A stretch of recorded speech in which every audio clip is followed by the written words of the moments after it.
Good morning.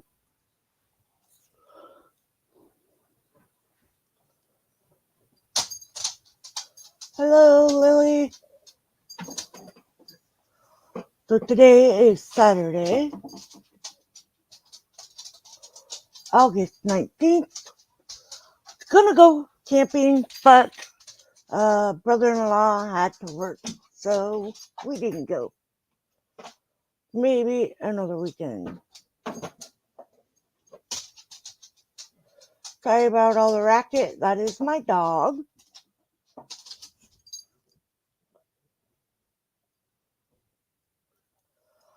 Anyway, if you're new here, welcome. I'm Sandra, and I'm an alcoholic. Uh, I have rules for the chat. Please be kind to one another. No bullying, no judgment. I'm sorry I'm late, but I got it going. Um, I'd forgotten about the meeting this morning until I looked at my phone and it said 11 o'clock, and I was like, oh no. So, what I do is I will say the Serenity Prayer, do 12 steps, and then read some of chapter 11. And then when I'm done reading, I will share things of how it has worked for me and ways that I can go through my everyday sober living. So, with that, Serenity Prayer. God, grant me the serenity to accept the things I cannot change, the courage to change the things I can, and the wisdom to know the difference. So this meeting is for everyone. It's not just for one gender, one race, or anything like that. Everyone is welcome.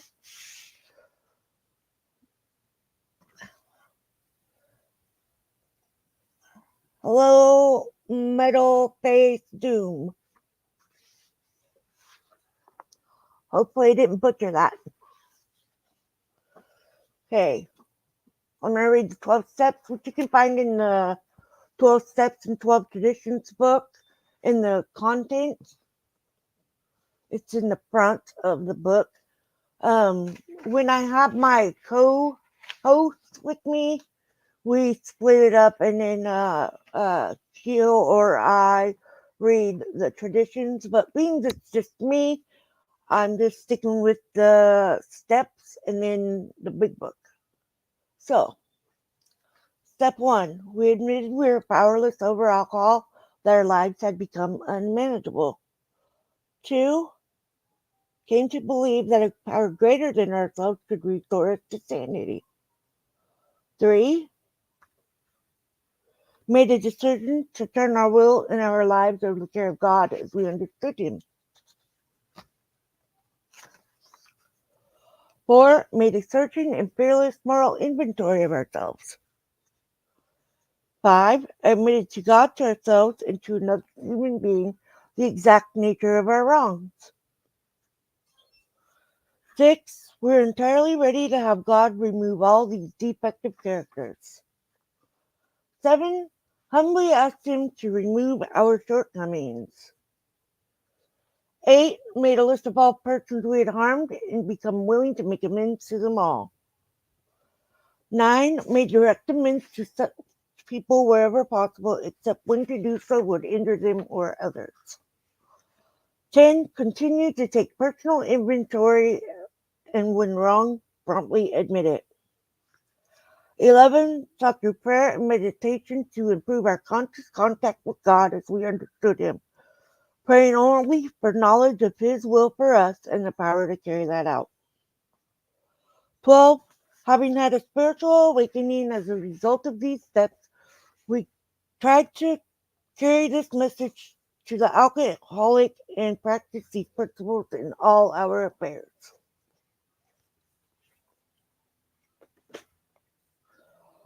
Okay, we're on page 157,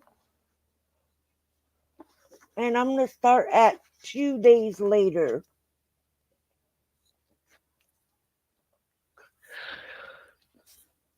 Just a minute.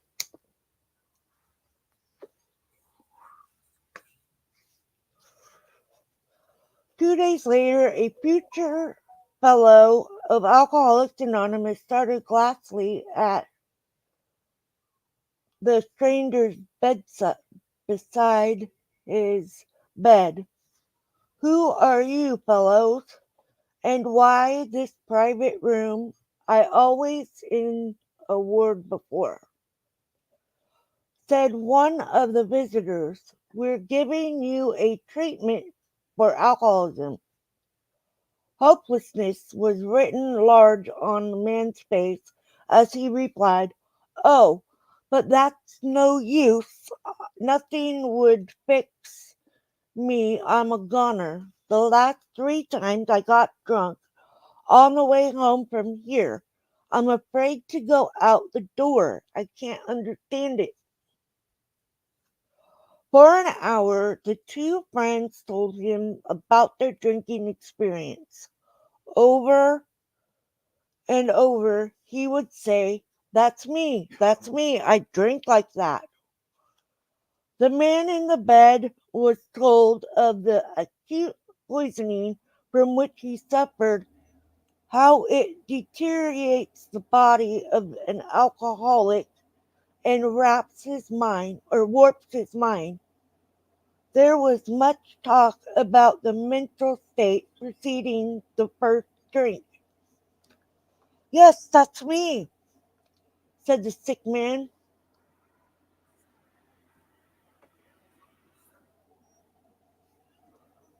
The very image. You fellows know your stuff all right, but I don't see what good it'll do. You fellows are somebody I was once, but I'm a nobody now. From what you can tell me, I know more than ever. I can't stop. At this, both the visitor burst into a laugh, said the future fellow anonymous. Damn little to laugh about that I can see. The two friends spoke of their spiritual experience and told him about the course of action they carried out. He interrupted. I used to be strong for the church. Welcome from the UK. Thank you for being here. But it won't fix it. I prayed to God and blah, blah, on hangover mornings and sworn that I'd never touch another drop. But by 9 o'clock, I'd be boiled as an owl. Next day found the prospect more repetitive. He had been thinking it over. Maybe you're right, he said. God ought to be able to do anything. Then he added, he sure didn't do much for me when I was trying to fight this booze racket alone. On the third day, the lawyer gave his life to the care of direction of his creator and said he was perfectly willing to do anything necessary.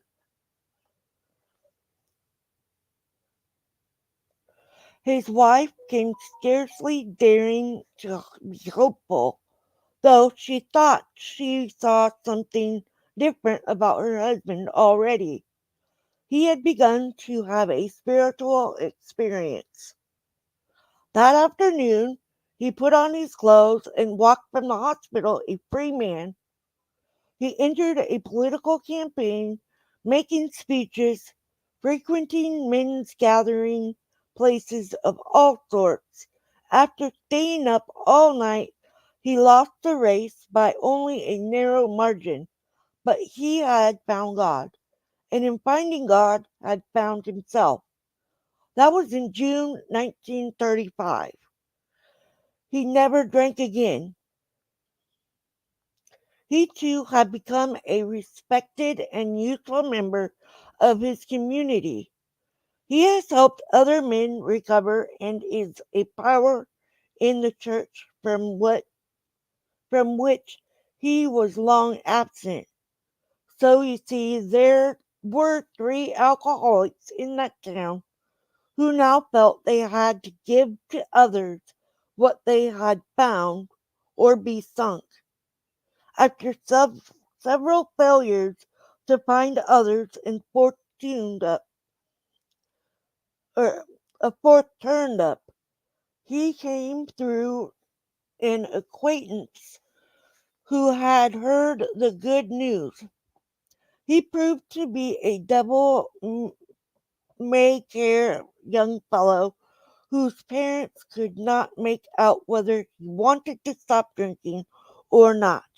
They were deeply religious people, much shocked by their son's refusal to have anything to do with the church. He suffered horribly from his sprees, but it seemed as if nothing could be done for him.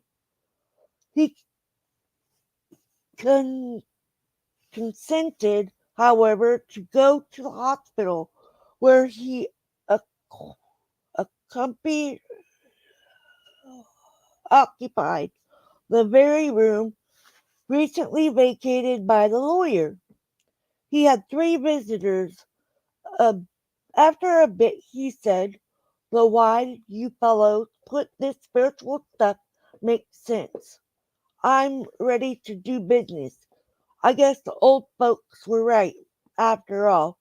So one more was added to the fellowship. At this time, our friend of the hotel lobby in, incident, incident remained in that town. He was there 3 months. He now returned home, leaving behind his first acquaintance, the lawyer and the devil may care chap. These men had found something brand new in life, so they knew they must help other alcoholics if they would remain sober. That motive became secondary. It was transcended by the happiness they found in giving themselves for others. They shared their homes, their slender resources, and gladly devoted their spare hours to fellow sufferers. They were willing by day or night to place a new man in the hospital and visit him afterward. They grew in number. They experienced a few distressing failures, but in those cares they made an effort to bring the man's family into a spiritual way of living, to thus relieving much worry and suffering. A year and 6 months these three had succeeded, with seven more, seeing much of each other. Scarce an evening passed that someone's home did not shelter a little gathering of men and women, happy in their release and constantly thinking how they might present their discovery to some newcomer.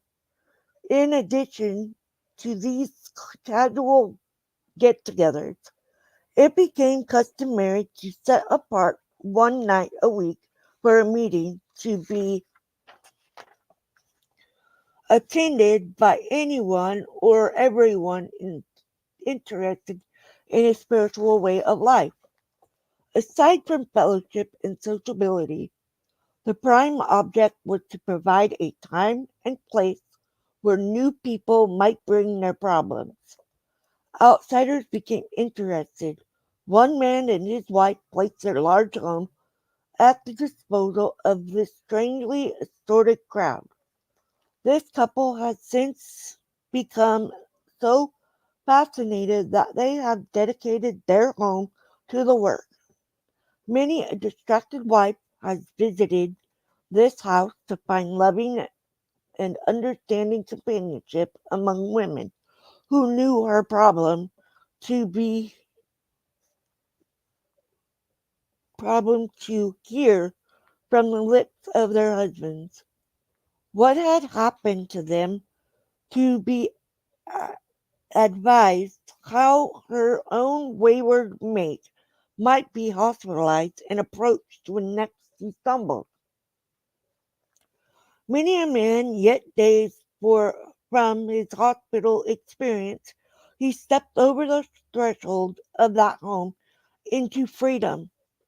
Many an alcoholic who entered there came away with an answer. He succumbed to that happy crowd inside, who laughed at their own misfortunes and understood his.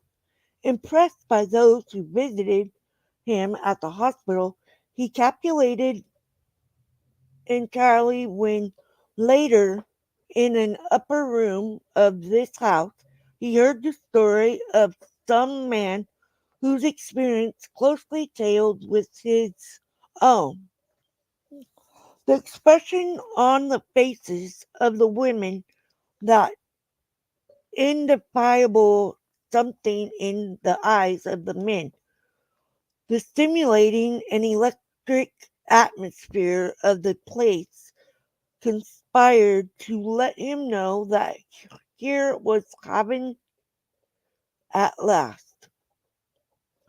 The very particular approach to his problems, the absence of intolerance of any kind, the informality, the genuine democracy, the uncanny understanding which these people had were irresistible.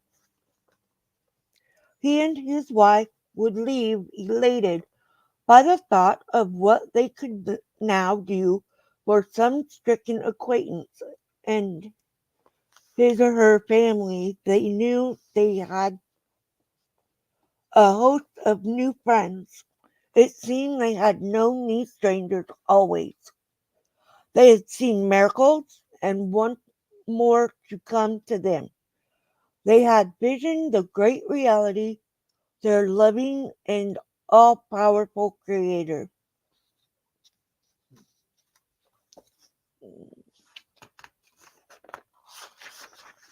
I got two more pages.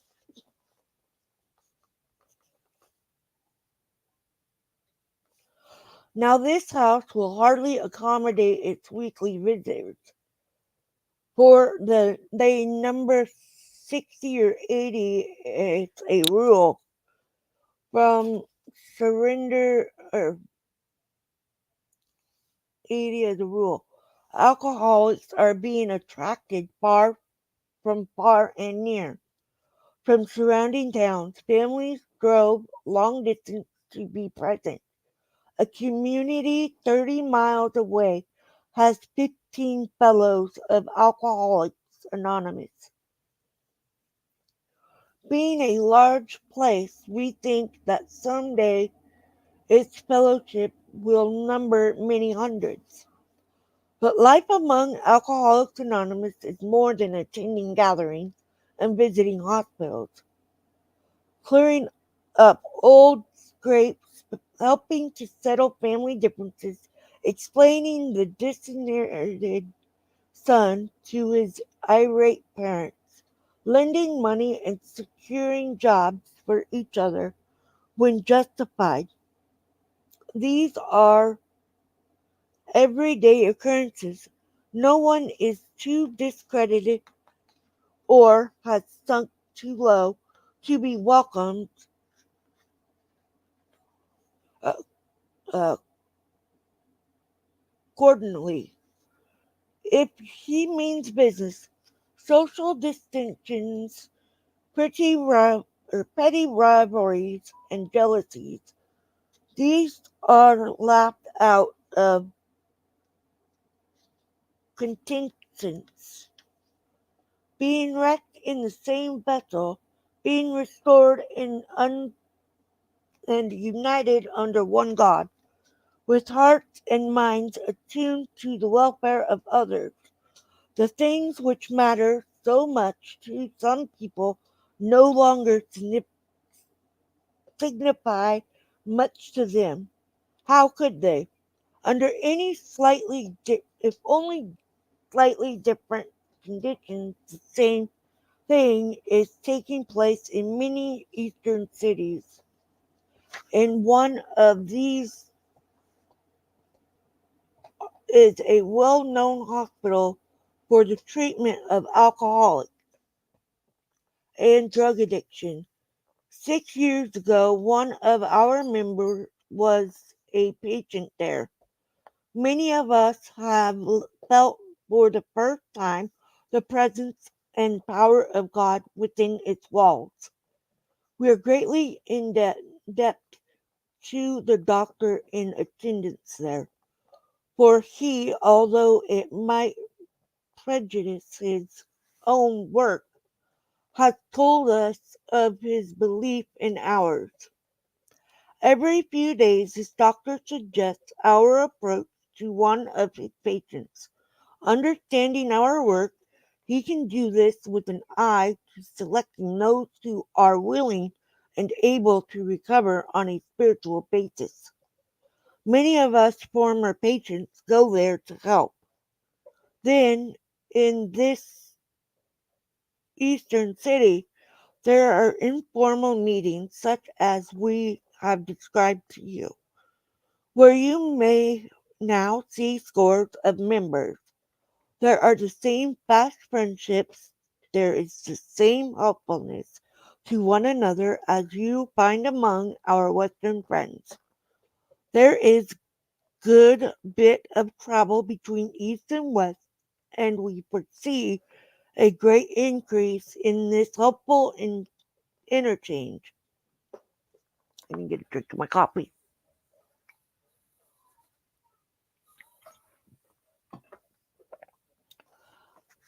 Someday we hope that every alcoholic who journeys will find a fellowship of Alcoholics Anonymous at his distinction or destination. To some extent, this is already true. Some of us are salesmen and go about. Little clusters of two and threes and fives of us have sprung up in other communities, though through contact with our two large centers. Those of us who travel in as often as we can, this practice enables us to lend a hand at the same time avoiding certain alluring distractions of the road, about which any traveling man or woman can inform you. Thus we grow, and so can you. So, so you be but one man with this book, or woman with this book, in your hand. We believe and hope it contains all you will need to begin. We know what you are thinking. You are saying to yourself, I'm jittery and alone. I can't do that, or I couldn't do that. But you can. You forget that you have just now tapped a source of power much greater than yourself. To duplicate with such backing what we have accomplished is only a matter of willingness, patience, and labor. We know of AA's member who was living in a large community.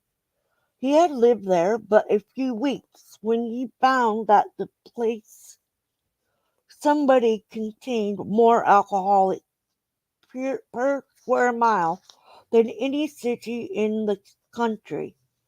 This was only a few days ago. At the writing 1939, the authorities were much concerned. He got in touch with the prominent psychiatrist who had undertaken certain responsibilities for the mental health of the community. The doctor proved to be able and exceedingly anxious to adopt any workable method of handling the situation. So he inquired what did our friend have on the ball. Our friend proceeded to tell him, and with such good effort or effect that the doctor agreed to test among his patients and certain other alcoholics from a clinic which he attends. Arrangements were also made with the chief psychiatrist of a large public hospital to select still others from the stream of misery which flows through that institution. So our fellow worker will soon have friends galore. Some of them may sink and perhaps never get up, but in our experience is a criterion more than half of those approached will become fellows of Alcoholics Anonymous. When a few men in this city have found themselves and have discovered the joy of helping others to face life again, there will be no stopping until everyone in that town has had his opportunity to recover if he can and will. Still, you may say, but I will not have the benefit of contact with you who write this book. We cannot be sure. God determined that, or God will determine that. So you must remember that your real reliance is always upon Him. He will show you how to create the fellowship you crave. Our book is meant to be suggestive only. We realize we know only a little. God will constantly disclose more to you and to us. Ask Him in the morning meditation what you can do each day for the man who is still sick. The answer will come. If you own if your own house is in order, but obviously you cannot transmit something you haven't got. See to it that your relationship with Him is right, and great events will come to pass for you and countless others. This is the great fact for us. Abandon yourself to God as you understand God. Admit your faults to Him and to your fellows. Clear away the wreckage of your past. Give freely of what you find and join us. We will we shall be with you in the fellowship of the Spirit, and you will surely meet some of us as you trudge the road of happy destiny. May God bless you and keep you until then. Alcoholics Anonymous will be glad to hear from you. And then give the uh, address down below. Um, and that is the end of chapter 11.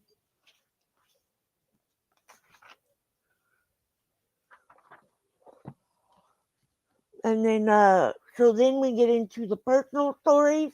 Next, I think I'm going to go live again on Tuesday at 1 because we get into the personal stories of the. This is this is the page after the what I just read. So it says personal story how 42 alcoholics recovered from their mad lady, beginning with the story of Dr. Bob, a co-founder of AA. There are his presented, er, there and here presented three groups of personal histories. And for me, this chapter reminds me that that is my job for me to practice my sobriety every day. And when someone asks me about how I got sober, how I stay sober, I give it for free. Um, I'm not shy about saying that I'm a recovering alcoholic because it's the truth. And that's what I want to do is tell the truth, because when I was drinking, it was all a bunch of lies. And I thought that I was hiding it. And really, in reality, everybody knew. I was only trying to fool myself, but even then I couldn't do it. But this chapter reminds me of what I found when I started AA almost 9 years ago. Um, and I did. I found fellowship. I have friends. I have sponsors. I have sponsees. Um, Without knowing the steps that I need to take every day to be able to stay sober, I probably wouldn't still be sober because when I was sober for a year before I found AA, or should I say before I started AA, and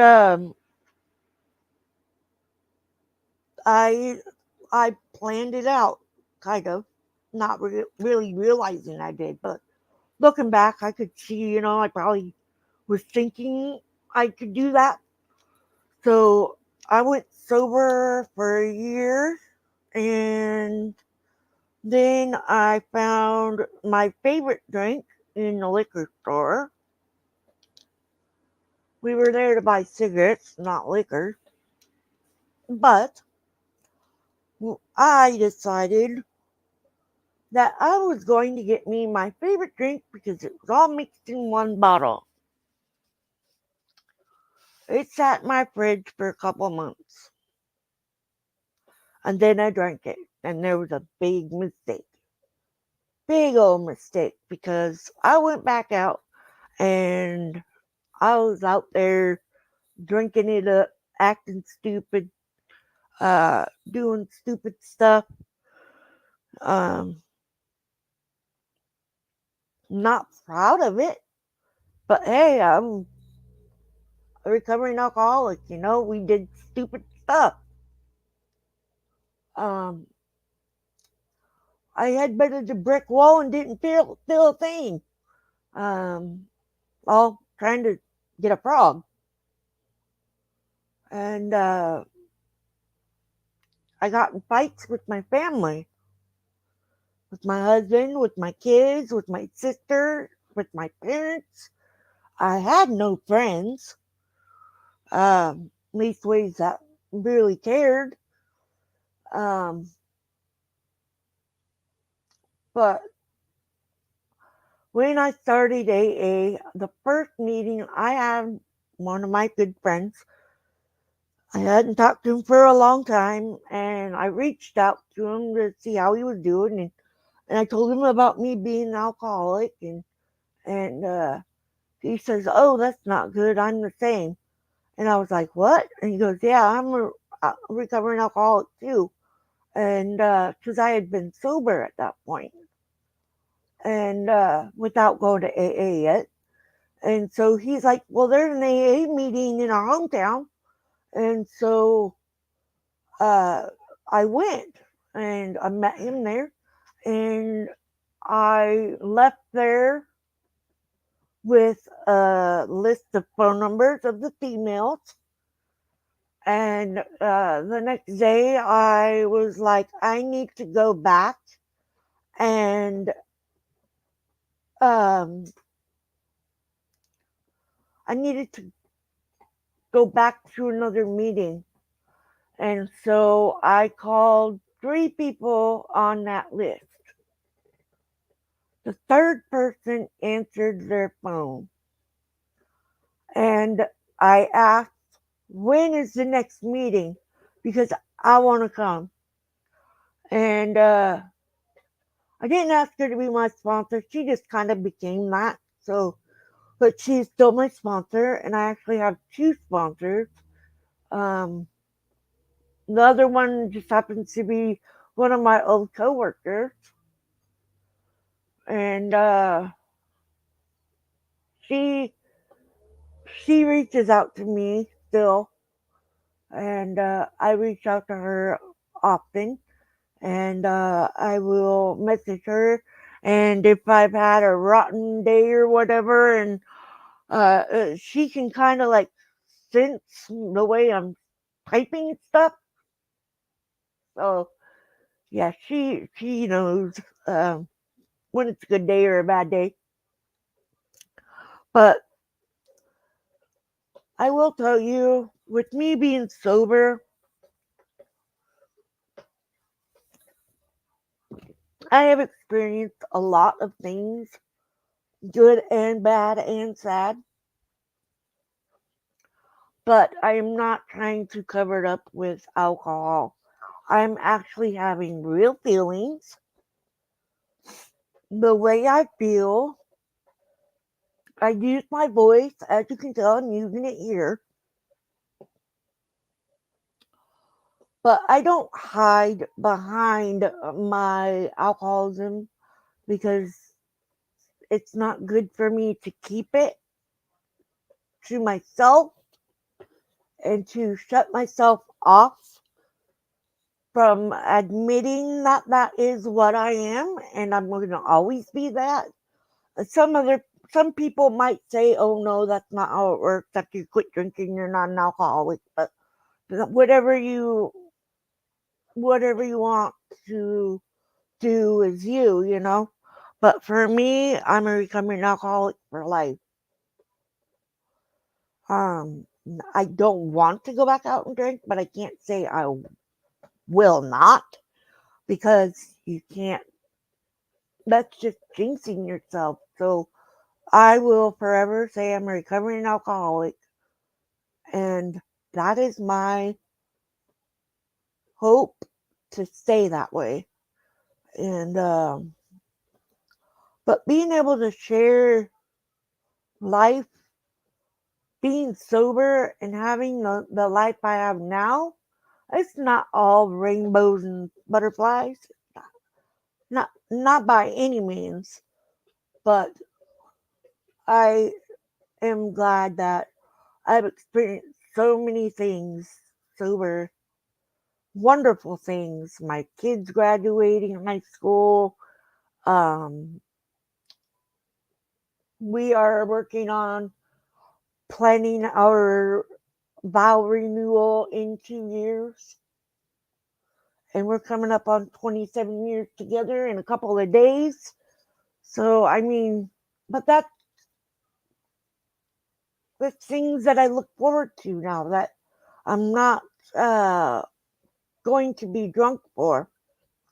And it used to be that I'd have to be drinking for those things, but not anymore. So, but I'm going to go ahead and read the 12 traditions.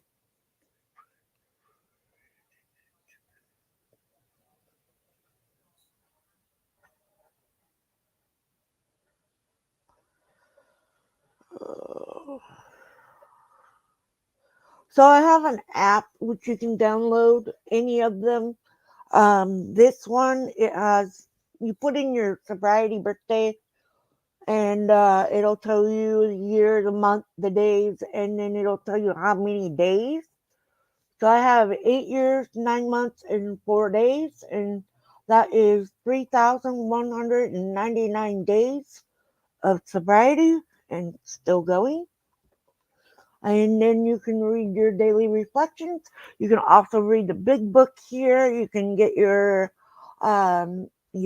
steps and traditions here in this one. Um, a lot of them have that. So if that's something you want, um, You might be able to get it on your tablet, your phone, or computer, or whatever. So today, August 19th, a frame of reference. Referring to our list inventory again, putting out of our minds the wrongs others had done, we absolutely looked for our own mistakes. Where had we been selfish, dishonest, self seeking, and frightened? Alcoholics Anonymous, page 67. There is a wrongful freedom in not needing constant approval from colleagues at work or from the people I love. I wish I had known about this step before, because once I developed a frame of reference, I felt able to do the next right thing, knowing that the action fit the situation and that it was the correct thing to do.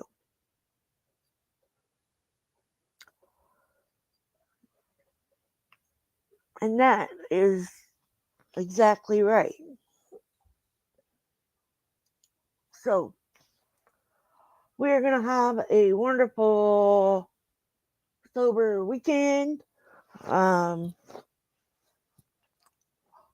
and hopefully, you all have a wonderful weekend and be safe out there. Love your family. Uh, have a fun life. And with that, let's say the serenity prayer. God, grant me the serenity to accept the things I cannot change, the courage to change the things I can, and the wisdom to know the difference.